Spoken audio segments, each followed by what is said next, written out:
Bienvenue dans cette leçon consacrée à l'intelligence artificielle. Aujourd'hui, nous allons aborder un concept fondamental, le réseau de neurones. Un réseau de neurones artificiels est un modèle informatique inspiré directement du fonctionnement du cerveau humain. Tout comme notre cerveau est constitué de milliards de neurones interconnectés qui échangent des signaux électriques pour traiter l'information. Un réseau de neurones artificiels est composé de nœuds reliés entre eux, capables de recevoir, transformer et transmettre des données. Cette structure permet à la machine d'apprendre à partir d'exemples, de reconnaître des motifs et de prendre des décisions exactement comme notre esprit. Apprend en observation et en expérimentant. En d'autres termes, un réseau de neurones cherche à imiter l'intelligence humaine pour résoudre des problèmes complexes tels que la reconnaissance d'images, la compréhension du langage ou encore la prédiction. Maintenant, nous allons explorer ensemble les réseaux de neurones, un point de départ intelligent vers l'intelligence artificielle moderne. Ce sera un voyage progressif et pratique pour comprendre l'idée, le fonctionnement et les applications. Les réseaux de neurones apprenant des représentations directement à partir de données brutes. En combinant les fonctions linéaires et non linéaires, il parvient à modéliser des phénomènes très complexes et leurs applications sont nombreuses. Vision par ordinateur, traitement du langage, système de recommandation et analyse de séries temporelles, comme la météo ou la finance.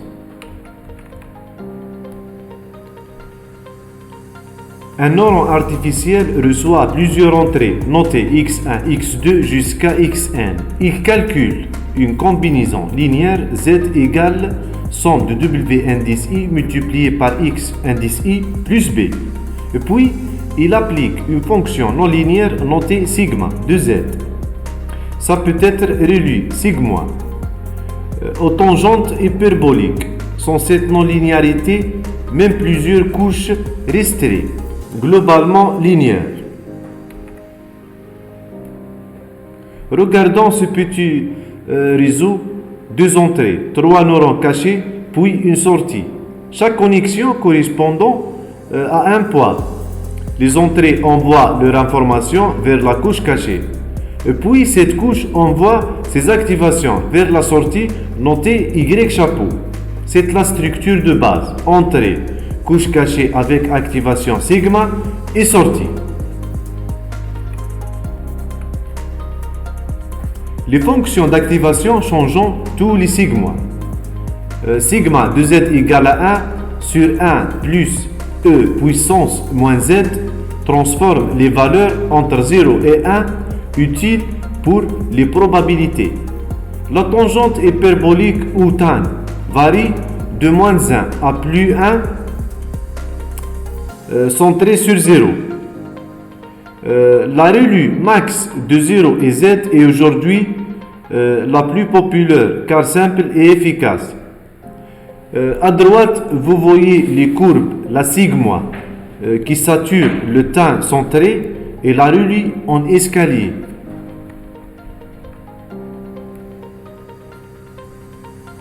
Le principe est le suivant.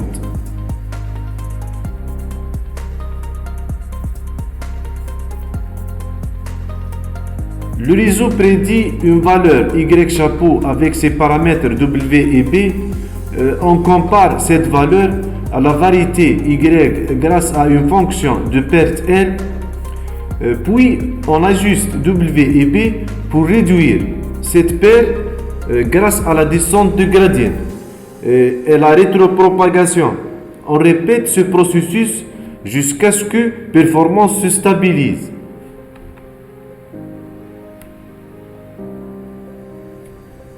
Le choix de la fonction de paire de pont de la tâche pour une régression comme prédire un prix ou une température, on utilise le MSE ou le MAE.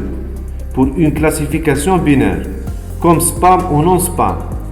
On utilise l'entropie croisée binaire. Et pour une classification multiclasse, comme reconnaître un chiffre de 0 à 9, on choisit l'entropie croisée avec softmax.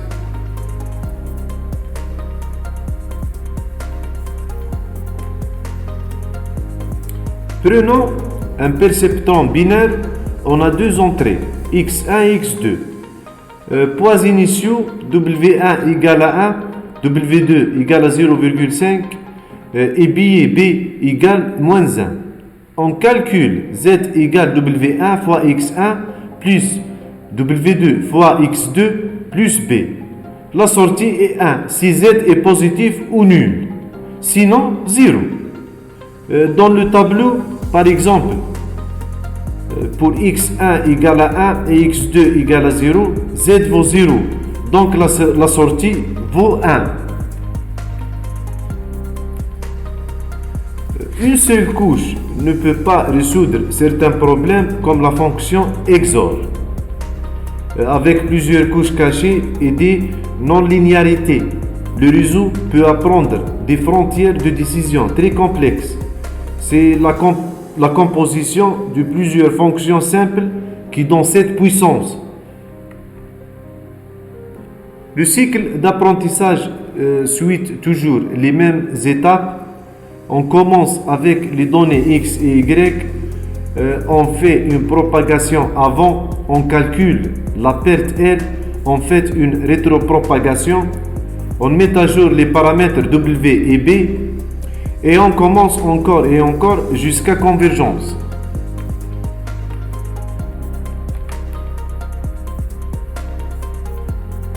Voici un petit exercice, un réseau avec deux entrées, deux neurones cachés avec relus, une sortie sigma. On donne les matrices W1 et W2 ainsi que les billets. Entrée et X égale colonne de 1 et 2 tâches. Premièrement, calculer Z1 égale W1 fois X plus B1, puis appliquer relu pour obtenir A1. Deuxièmement, calculer Z2 égale W2 transposé fois A1 plus B2, puis appliquer la sigma pour obtenir Y chapeau.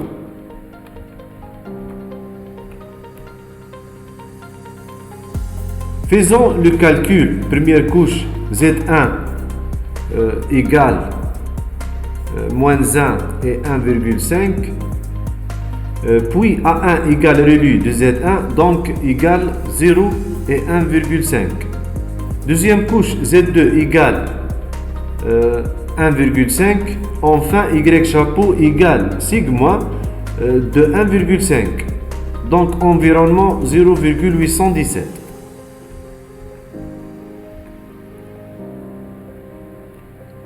Quelques conseils pratiques, toujours normalisés au standard, les entrées pour la stabilité. Commencez simple. Petite architecture, relu, Adam mini batch. Suivre l'évolution avec les courbes de paire et comparer l'entraînement et validation. Et si nécessaire, régulariser avec Dropo L1 ou Early Stopping.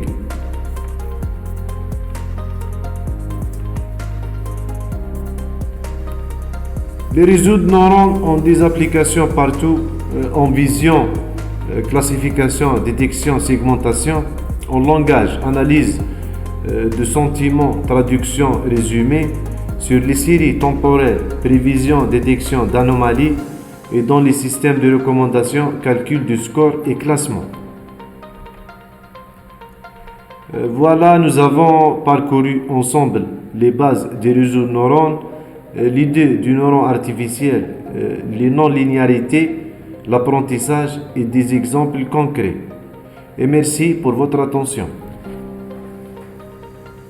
Voilà, c'était une petite introduction au réseau de neurones. J'espère que la vidéo vous a été utile et que vous avez appris quelque chose de nouveau. N'hésitez pas à soutenir la chaîne en mettant un like ou vous abonnant et en activant la cloche pour ne rien rater. Merci pour votre attention et à très bientôt dans une nouvelle vidéo.